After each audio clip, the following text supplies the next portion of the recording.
Hi everyone, I'm Ramsey Jones, and this is Jonesing for Food, a channel dedicated to cutting the cheese. I'm talking about the stinky kind.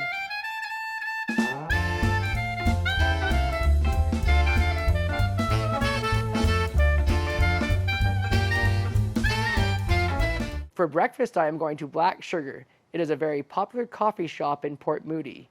Here they have an assortment of baked goods and many different gluten-free options. Port Moody is about a 30-minute drive east from downtown Vancouver. 1 minute drive away from Black Sugar is Rocky Point Park, and I will be enjoying my breakfast here.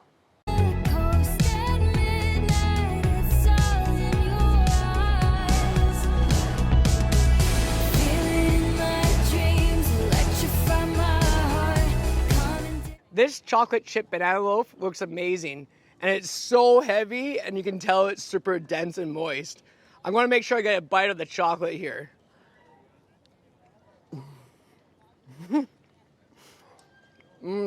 It's super flavorful, and it's homemade at that coffee shop.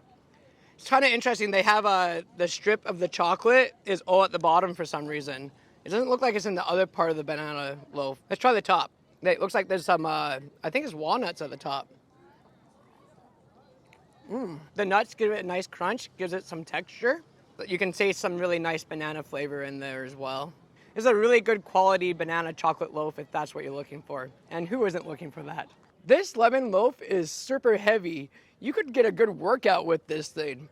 But only hand-to-mouth workout, because that's the only type I recommend. It's got coconut on the top. I know I recently did a lemon loaf, but this one's gluten-free, and it looks pretty interesting as well. Okay, I'm going to try a bite with the coconut. My God. An explosion of lemon flavor in this. It's dense and moist, just like that banana loaf. And you can taste the coconut with it, too. It's a nice touch. Oh, it's gluten-free.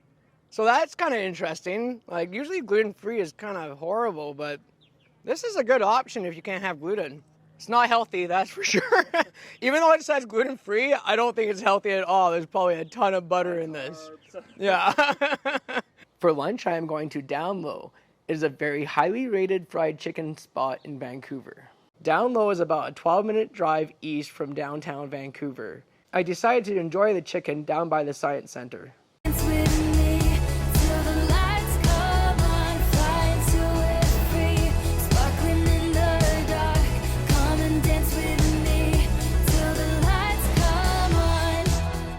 So I am super excited about this chicken. I ran into some Irish guys the other day that told me about this, and my friend Pavel recommended it, so I can't go wrong here.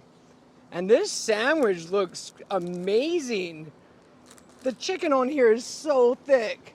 I was talking to the owner of this place beforehand, and he was telling me that he couldn't find good fried chicken in Vancouver, so he started his restaurant. The original fried chicken that he has here is based off Nashville hot fried chicken. And they brine it in a mix between Western brine and East Asian brine. He also said the chicken was free run and it had no antibiotics in it. So I'm thinking that's pretty good. This sandwich looks insane. The cheese on here looks like it's fried. Yeah, it's a mayonnaise, lettuce, pickles, tomato, and bacon. I added the cheese and bacon to it because I always have to add cheese and bacon to everything I eat. All right, not everything, but I always love it. Let's see how we can just dig into this thing. Oh. This is super juicy. So this bun is a really quite nice bun. They toast it. This fried cheese is crazy because it gives a lot of crunch to the sandwich. It's not too salty either. This is a messy sandwich though, so be prepared to take a bath afterwards. Or just jump in there. So I decided to get some of the chicken just by itself, just to see how it is, so I don't get it mixed up with all the other flavors that was in that burger. This just feels super juicy. It's maybe a little greasy, but I'm okay with that. Oh. Wow. Oh, so much flavor there. Yeah, you gotta try the chicken by itself as well, because when your lips just hit the outside of this chicken, you can just taste all the seasonings that they put on there. It's just blowing me away right now. It's got a little bit of heat to it too. I got the medium spice. Apparently you can get a really spicy, but they use habanero spice with that. I didn't really want to sweat too much. It's already hot out here. Sometimes if it's too spicy, it takes away from the flavor of the chicken. It's got a nice crisp to it as well, which is nice. You know, I'm almost enjoying the chicken by itself over that sandwich. This knocks it out of the park for me for fried chicken. One of the best I've ever had. I'd like to thank the sponsor of this channel, my dog Rox.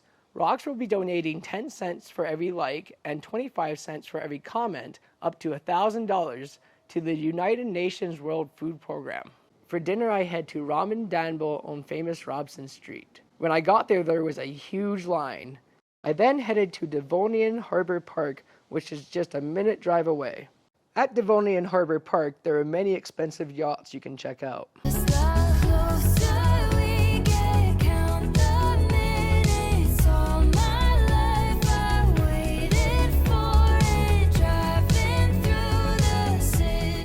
All right, so I forgot to ask for forks, and I am horrible with chopsticks, so this might be a pretty interesting review. I got the gyozas here. You know, I grew up eating gyozas. My dad lived in Japan for 2 years, so I know a little bit about them, but what's really interesting is whenever I go eat gyozas out and about, it's usually pork gyozas, and the one my dad taught us to make are with ground beef. So I don't know why he does them differently, but they're both pretty good. So I asked my dad why we use beef in gyozas, and he said because my mom doesn't like pork. All this time I never knew that. Oh, oh, these are juicy. There's tons of flavor in here. It's awesome. It's so savory, the pork. Yeah, it's a little salty, but like it's not like extremely salty. It's just like a nice salty.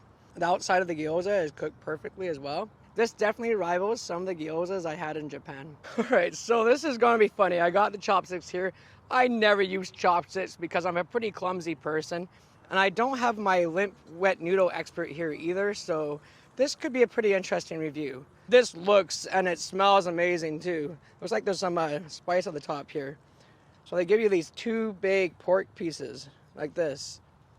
So I'm just gonna go at this.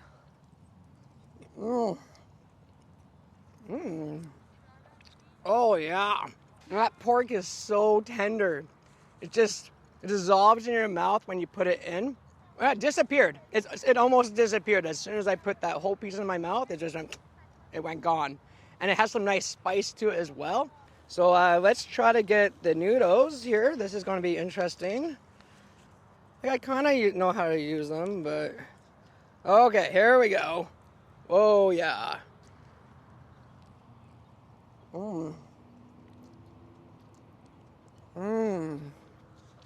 Holy cow. Oh yeah, this ramen's awesome. It definitely rivals some of the ramen I had in Japan. Oh, we'll try the broth now. Oh, holy. Oh, it's pretty spicy, and I asked for a medium spice. It's quite nice. I am really enjoying it. I'm an idiot with these things. The noodles are cooked perfectly, and you can kind of standardize the soup there for how you like. So you can get the noodles done more firm, you can get it more soft. They put it more firm for me because I got it to go, and then when I put the soup inside, then it cooks it just right. And you can pick the spiciness how you like it. You can get it really hot, you can get it mild. I'd probably just get it medium. The really hot's probably just blows you away. It's probably a little dangerous. Yeah, and you can pick the richness of the broth, which I thought was interesting. I've never seen that in Calgary before.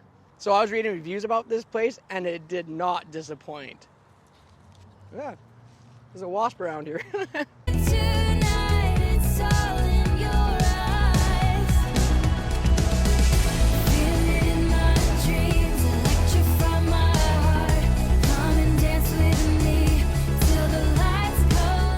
I hope you enjoyed this episode of Jonesing for Food. And remember like you'd remember to cut the cheese before you go to bed and have a slice so you can have crazy dreams, so you can continue to keep jonesing for food.